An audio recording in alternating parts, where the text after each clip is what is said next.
This is the Made for Living Well podcast, hosted by Alexa Sherm, the place to create a life well lived.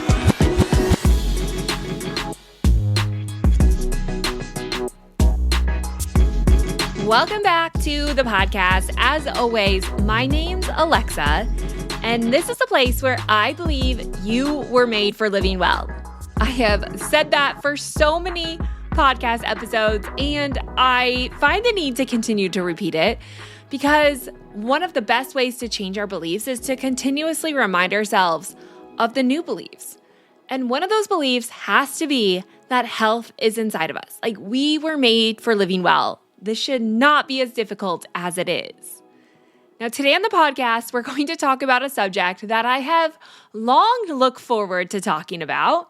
In fact, a couple months ago, I put out on my newsletter, The Weekly Fill, asking what is some of the worst diet advice you've ever received. And it's just so fascinating to hear back the responses. But today, I really wanted to dive in and talk about bad diet advice because at the end of the day, it's really not going anywhere. Like, there is no future span of eventually we're just going to work ourselves out of the diet era. It's really not going to happen, partially because dieting has profited our world billions of dollars. I mean, so much money gets spent on dieting every single year. And I suppose if enough people kind of opt out of it, then something will change. But of course, as long as we're investing money into it, we're always going to have a dieting space. Now, that doesn't mean that we have to fall prey to it or fall into the traps of it, which a lot of the times is not necessarily intentional. I just want to be clear that I think there is a lot of really great advice out there that's come from the dieting space. However, it rarely works. And I think that this has to be the bigger issue of why isn't it actually working in the everyday average person's life? Like, why is the diet advice not actually paying off? And so in the next two podcasts, we're really going to break down bad diet advice and really reclaiming our place in the health space, shifting our beliefs, and even in the end, forgiving ourselves for the places that we've arrived that we don't necessarily like. And forgiveness really does play into this, but that's going to be found in part 2, including the generational trauma or the generational beliefs that have been passed down to you. But to start today, we just need to talk about dieting advice and really the history of it, what it's done, really the foundation of it that makes it so difficult for 97% of all of us to really never find the benefit from dieting alone. And not to ruin the podcast, but health is really a much larger issue than just what you eat and how much you move, which has historically been the foundation of the dieting space. Now, like I mentioned a few months ago, I asked for responses on some of the worst dieting advice that you've ever received, or maybe even ever attempted. And this is really ironic to me because I feel like growing up in the 80s and 90s, like dieting and diet extremes were really hitting their prime. There was so many wild thoughts and practices that people really engaged with to lose weight and in the end call that health, right? And I watched women I loved. I watched my mom. I watched other women I loved really play into this idea that we could do rash and extreme things and in the end create the results that we were hoping to create. Now, the problem with diet advice is a lot of times that it works. It works in the short term. If it didn't work, people wouldn't do it, right? We're results-driven people. We love the good before and after photos, which really come into the diet history, and we're going to learn about that in a minute, but those are really attractive to us because we don't want to engage with something that does not bring the results that we want. So on some level, dieting has worked, at least in the short term for the majority of the people. And that makes this topic really confusing. Honestly, I think it adds so much confusion that we blame on maybe the diet itself of like, I don't know what's best. I don't know what my body needs. But really the confusion is, why is it working if it's so bad for us? And again, I just want to be clear that it's not necessarily bad to push your body. It's not bad to engage in different things that are going to challenge your body. Your body loves to be challenged. The problems exist is because they don't actually last. And that's what we're going to dive into today. But just to go back to that bad diet advice, I mean, there was so many extremes, right? Like I heard everything from the cabbage soup diet to the grapefruit diet to the liquid fast. Of course, Atkins was big for a time. And even now that's come full circle. We're kind of back in this low carb phase. I mean, there's been so many thoughts and ideas about what it takes to lose weight and get healthy. And a lot of them are really crazy. They're really, really out there. I'm not even sure where all of them came from. I did a little bit of diet history to really understand, okay, when did the whole dieting world start and what was its purpose? As you can imagine, the purpose centuries ago, it was the same as the purpose today. I think at the end of the day, people really want to look differently. And they also want to feel differently. And we've really connected this idea that how you look and how you feel are correlated. And yes, on some level that they are. But we really do tend to neglect how we feel for the sake of how we look. Meaning, we can put so much emphasis onto a number on the scale or into the size sewn into the waistband of our pants that we really neglect at the end of the day, but is it actually making me feel the way that I want to feel? Or do I just think that if I get there or if I arrive, then I'll feel that way? So in a lot of cases, we have really used the diet space to change our physical appearance. But I also think it's a little bit deeper than that. I think we also have used the diet space to create systems and to put order into something that has felt rather chaotic. And when we look at diet history, I think this has been really the heart behind the diet space and not something that I'm necessarily against. Like, I think it's easy to just throw diets under the bus and say that they're bad, but it really has served a purpose. And I think when we really understand it, we can start to understand a little bit more about human behavior and human need. And remember, we can only be healthy to the level and degree that we meet our own actual human needs. And one of those human needs is the need for safety. Now, when it comes to dieting in the diet world, most diets come with a system. They come by presenting order. And that order is actually a really safe thing that we want to cling to because order provides structure in times of chaos.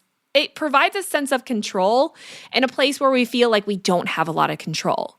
And control makes us feel safe, even if it's artificial control. Like even at the end of the day, if we really don't have control over how our body changes, which we don't have as much control as we'd like to believe, we do have a lot of control, but we try to control it all.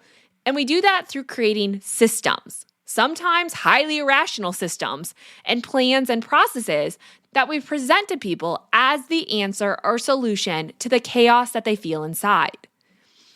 Structure and order is actually a pretty safe thing, especially when people are feeling rather unsafe. Now, of course, that has to be lived within reason because too much structure and too much order really creates an artificial sense of control, and it can actually make your life more out of control.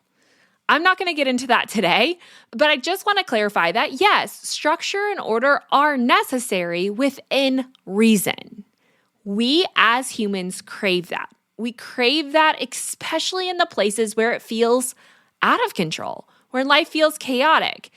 And if we look at diet history, and it's really interesting to see that correlation of why maybe these diet books came to be was not necessarily just to change how someone looked, but to create order and find structure in the places that felt out of balance.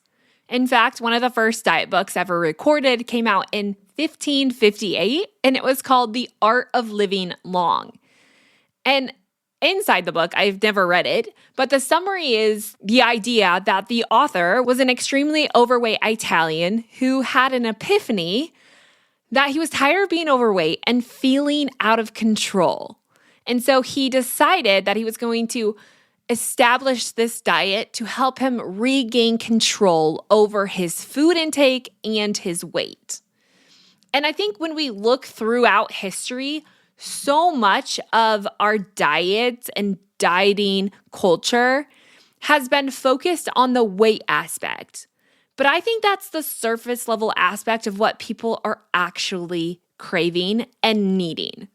The surface level idea is that diet history has been mostly about body image, about how we look, which has really shifted in the cyclical nature, like all things work, from being super thin and worshiping that ultra thinness to plumpness being associated with wealth and power and sensuality. So it's kind of gone full circle. And we've seen that even in the last 50 years, how we've gone from thinness to, I don't even want to say plumpness, but to just being muscular and strong, back to thinness and then muscular and strong, right? Like we just kind of go back and forth. But really, when we get down into the root of it, if we can move beyond just the conversation about body image, which is where so many people get stuck, what is the actual root? And I think the actual root of most diet advice has been birthed out of the need for some sense of control, for trying to create order and what feels chaotic in your internal space. The chaos between your mind, your body, and your soul, or the chaos within your eating patterns. I think why most people cling to diets is the system in order to create order and what feels out of control. And when we really start to understand that, that really becomes the foundation for what we need to work on. Because again, it's not that diet advice is wrong. We will always cling to it on some level if we don't understand what we're really trying to get out of it. Of course, it would all be nice to look a certain way. And arguably, we really do need on some level to create some sense of control within our bodies. Because as statistics prove, we are a very unhealthy nation. In fact, rates of disease, illness, and obesity are on the rise tenfold. And they're on the rise not just in adults, but in our children. Like we have a massive problem. But again, we get so lost and concerned and start arguing about surface level issues without really understanding, but at the root, what is it that we're all longing for? And that longing comes from that sense of order. And order brings harmony and peace, really just a sense of wholeness. Like it's a natural order. It's a sense of peace, of I can take a deep breath. I really like to think of it like we talked about last week in the sense of holy confidence. It's the place where you get to stop being so concerned with yourself and you get to get outside of yourself and start living life. And as humans, that is our deepest desire. We can neglect it all we want or miss it, but we often miss it because we're self-protecting. That self-protecting, that inflated sense of ego is not necessarily self-created, is one of your highest forms of self-protection. So as long as we're living in these safety mechanisms, again, we're going to feel disordered, we're going to feel out of control, and we're going to cling to anything that will give us a sense of control. Even if it's an artificial sense of control, or even if it misses the mark, we're still going to always go back to that because we will always long for safety and find safety regardless of anything else. So I want to say all that because I don't blame you for being in the diet space. I don't blame you for tinkering there and maybe even longing to be there, but yet there's this entire pull away from the dieting space, even this moral tug, and that people make you feel guilty. I've probably done it from time to time unintentionally, and I ask for forgiveness for that, of making you feel like you can't diet, making you feel like you can't find a system that's going to work for you. Really, we all need a level of order. And order is created through a sense of boundaries, maybe even those disciplines that I've talked about in the previous podcasts. We have to create foundations in our life that are going to keep us on the straight and narrow because the natural pull is always away from that. And when we get too far outside our intended design, it is going to feel chaotic. It is going to feel out of balance. It's going to feel dysregulated. And the more dysregulated we become, the more likely we are to jump on a new extreme. Again, looking for order, looking for balance often means we'll pull ourselves to the opposite degree that we're out of balance. Unfortunately, if we start to understand health like a pendulum, when we're out of balance one way and we pull ourselves to the same degree the other way, we're just as dysregulated. It works in the short term because there's a small period of rebalancing that you move through, but the longer you stay there, the more dysregulated you become, just in a new extreme. And this is one of the biggest issues that we have with traditional diet advice. I mean, there's other issues that we're going to talk about in part 2, which is the belief that your body is bad. I think a lot of diet advice is not necessarily harms you for the sake that it makes you miss and misunderstand how amazing your body actually is and how it's the vehicle for healing, not the diet itself. Again, we're going to talk about that in the next podcast because there's a lot of generational beliefs that have been passed down, maybe that aren't actually your own beliefs, but they are beliefs of others that were instilled into you. And we have to unlearn that, which I really think the process of living well takes more unlearning than it does learning. So we're going to talk about that in the next podcast. But the other problem that I think we overlook, regardless of the root of why we like dieting, is really understanding the need for balance within the body. And the lack of balance is why I think people yo-yo diet. Again, when we feel disordered, when we become dysregulated, we will look for a new plan, a new system, a new means of creating order in what feels dysregulated. And so when something stops working, generally speaking, all things on an extreme basis will always stop working. The grapefruit diet can only take you so far, just like the liquid fast, just like low calories, just like low carbs. And the reason is because it pushes the body out of balance for too long that it becomes dysregulated. It enters survival. Anytime the body is out of balance, out of its homeostatic norm, it is always going to pull against you to work to regain that balance. And the body always wins. It might take some time, but it will always win in the form often of downregulation or compensation. These are not great places for your body to be. And what I mean by that, like to give you an example, let's take energy, for example, because energy is one of the most critical forms of thriving and survival of your very existence. And it's also the thing that's going to help you to feel your best self. Now, unfortunately, we tend to abuse our energy levels inside of our body. And we can do this by things like not eating enough calories or overworking out. And just to keep this simple, yes, calories are a metric of energy, of food energy, but that doesn't necessarily always relate into human energy or your physical energy.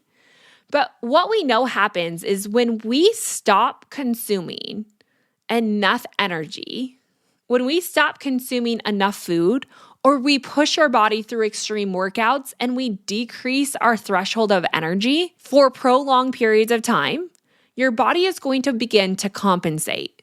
And it compensates through the downregulation of your metabolism. Your metabolism, or your signals that send energy throughout your body and your cells, starts to slow to the rate in which it believes you have the energy to survive. So the more you push your energy, the more you exert too much of it or not consume enough to actually generate energy, your body's going to downregulate your metabolism. It's going to slow your metabolism down, which means you're going to start responding to food, to workouts, to life very, very differently. And you're going to start responding out of survival, which survival mode is going to always lead to the conservation, the storing, and the hoarding of energy, not the use of it. So it's not that energy is not there, but your body's doing something very different with it as a means to protect it. And when you start storing, hoarding, and conserving energy, you change what you do with the food that you consume. You change how you respond to the workouts that you do. Instead of having energy and feeling vibrant and being at a healthy weight, you're going to start storing extra weight. The food is going to no longer be used as energy, but it's going to be stored as energy.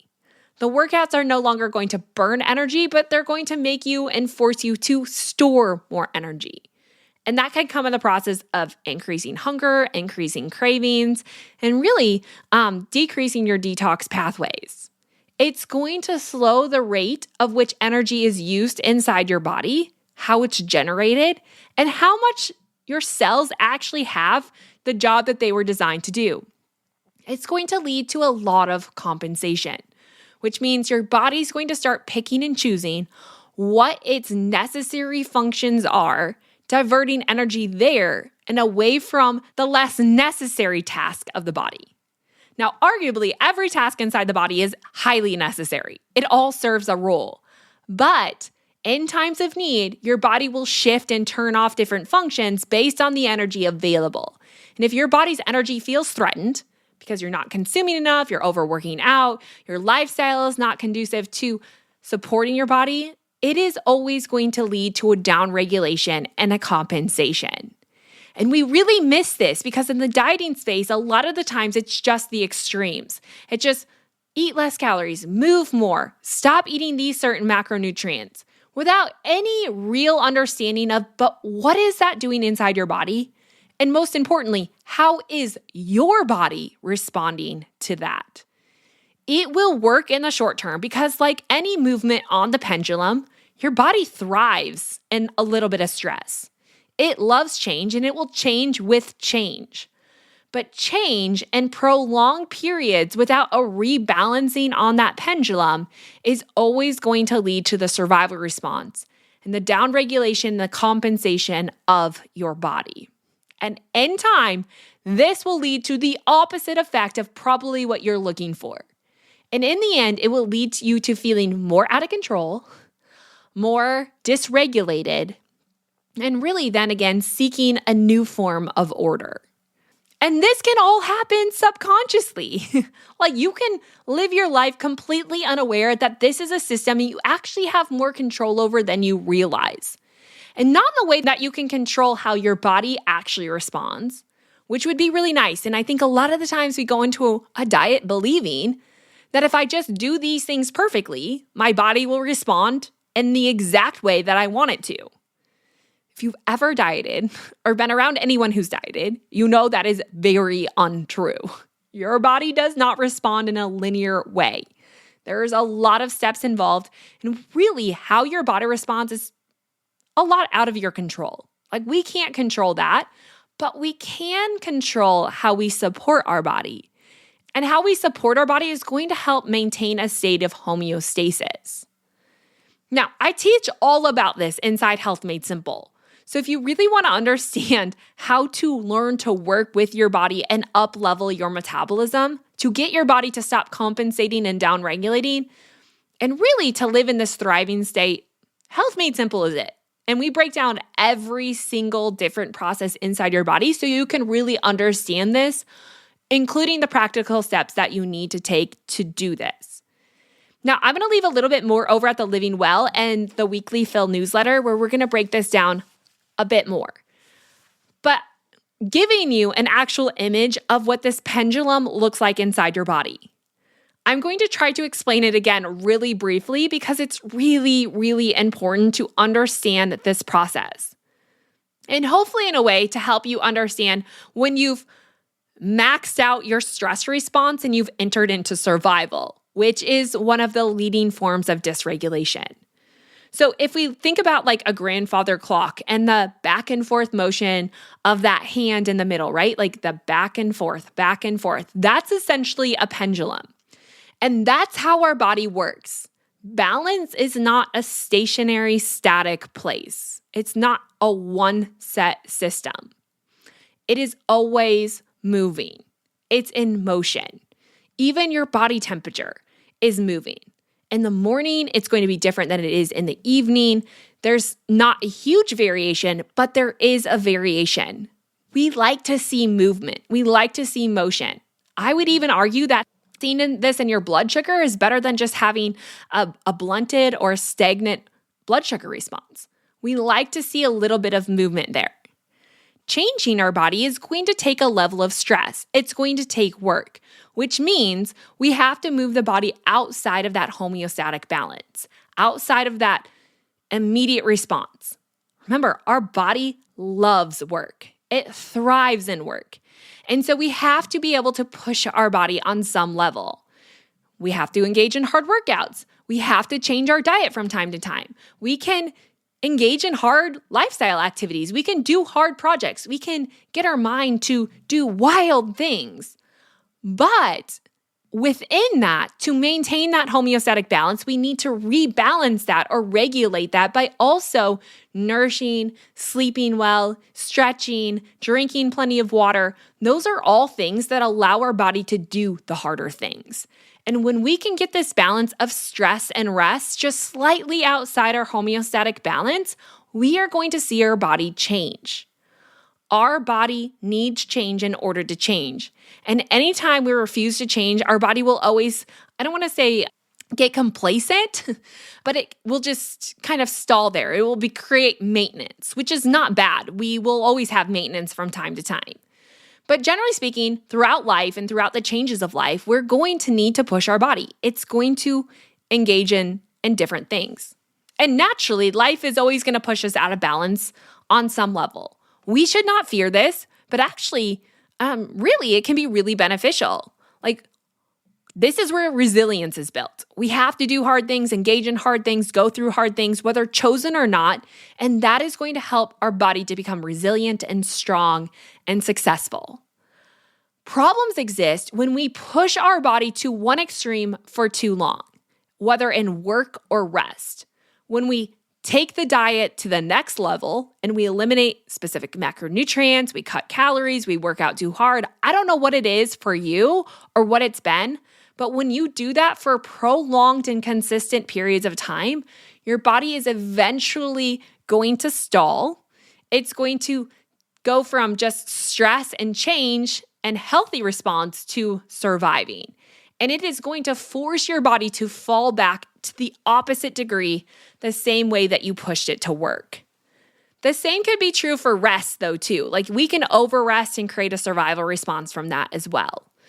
But I'm just trying to show you that it's not bad to push your body. It's not bad to set routines and disciplines that are actually making your body engage in work.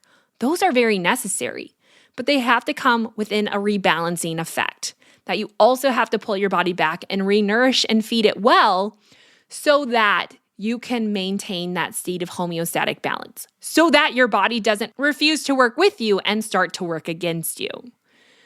It's really to create a positive response inside your body.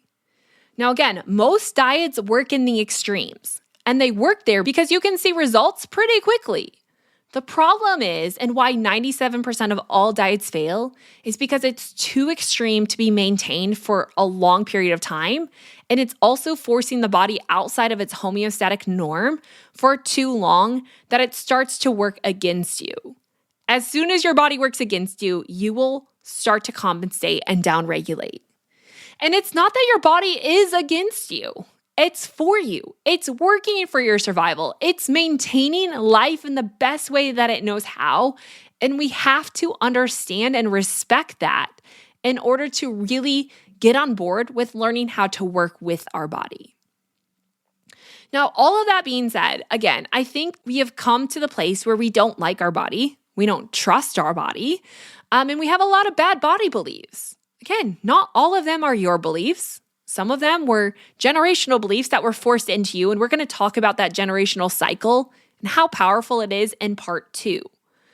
But I just want to end this podcast by reminding you it's not wrong to want order or a sense of control. I think it's how we go about that that's changing what we get from that. And we can do it from a place of dieting, or we can do it from a place of understanding our body and just the natural foundation of health and create boundaries and disciplines from within that. It's taking what we know about dieting and making it work in a way that works with your body, not against your body. It's not recognizing your body as a problem and searching for all these external solutions, but it's coming from a place of, I think my body has what it takes to heal. I want to support that.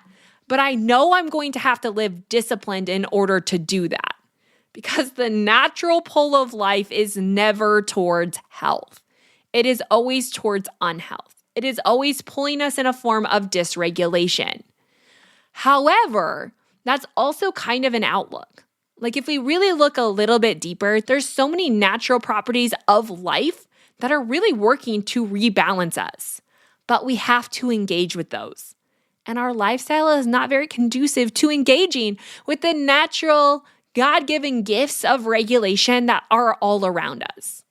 And that comes from like daily sunlight, getting fresh air, getting outside, connections, being with other people, accepting the hug, working together, eating as a family. Like there's so many natural practices that we have really learned to disengage with. I think the more we've tried to find control in the places that we're never going to find it. Instead of creating control in the places that we can, which really means learning how to co-regulate with all of life to stress our body, but also nourish it on the backside to create a sense of balance. So yes, there is tons of crazy, wild, terrible diet advice. And it's not really going anywhere because for all of eternity, we're always going to have to be working on our health. Our health is always going to be changing and evolving. And I think we've let that scare us because health has really been boiled down to a destination we think we're going to arrive at where forever we'll always be healthy. That place doesn't exist.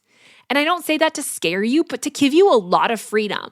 To say that you can set healthy boundaries, but there's a lot of flexibility within those of ability to change with the changing of seasons and the changing of your life. Like how you move your body today might be different than how you move your body in 20 years. Or what you eat right now might be different than what you eat in the spring. There's constant changes, ebbs and flows all throughout life. And if we attach ourselves to a sense of control like the diet space is making us believe exist, we're going to miss out on the true freedom and flexibility and really the process of just learning how to nurture your body regardless of what season you're in. Health is complicated because we've tried to control what is not in our control while neglecting what is. We're trying to create order through things that are really creating more dysregulation. And that only creates more chaos. It creates more extremes. It makes people feel like everything is wrong with them. And I don't blame you. But I'm trying to help show you that this does not have to be your story.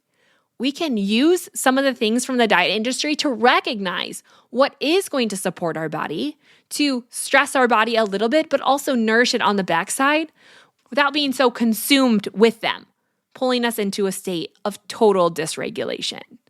But again, that comes back to having better beliefs. It comes back to trusting your body, which is not always easy. And as I mentioned in part 2 of this podcast, we're going to talk about beliefs.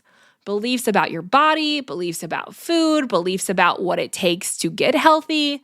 We're really going to break all of that down in part 2 because that's a really big part of healing from bad diet advice. It's opening you up to create that sense of safety, which re-engages your intuition, your creativity, your sense of connection, which is really required to live healthy. So I hope this podcast gave you a new perspective on diets, not to just trash them all together or throw them under the bus. I think really at the end of the day, we're all working for the same thing. We're just maybe going about it in different ways. I want to help you understand your need for your body, your need for wholeness, and then learn what it takes to get there. And I've realized over the last few months, this is really my passion. This is kind of a side note, but I feel like it goes along with this and really just gave me a sense of empowerment when I decided to say no to certain things that felt enticing, that I knew would be enticing, right? Like I'm presented all of these different products and all of these different ideas, and a lot of them are like new ways to like quick fixes for weight loss and a new supplement that's going to help. And they're really shiny and they're really enticing, even for me, someone who's been in this space. And they're coming from health practitioners, right? Like people who really know their stuff. But when I really settle into it and I think, okay, that might be someone else's model, but my model and my role and my purpose is not here for the quick fix and the quick income rise that that product might give me. That might be for someone else, and I'm not saying that that's wrong. There is a time and a place when people do need help. When we go back to the article I wrote on Ozempic, It's a really complicated subject because we can't just say it's bad for everyone. Some people do need that jumpstart. They need that extra help. And there are products on the market that could help. My job is not that job. My job is to inspire you, to encourage you, and to teach you what it means to create health within you, which means you have to come to trust your body by knowing your body and knowing the greater good of your body, which is the connection to your mind, body, and soul. All of that to say, I hope you're encouraged from this podcast. I would love to know your thoughts. Make sure you follow me at The Living Well and especially the newsletter, The Weekly Fill, where we create more of a community there to discuss these topics and where I fill you in on more personal information that's going on in my own life. So head on over to The Living Well to check that out. You can sign up for my newsletter there. And then, as always, I would love if you shared this with your friends and family. It literally means the world to me. It is the only way a podcast like this grows. So share it on social media, send it in an email, tell others about it, and get them inspired to join this community who's just here to do health differently. I thank you in advance for all of that. And I remind you, don't forget to come back next week as we dive into part 2.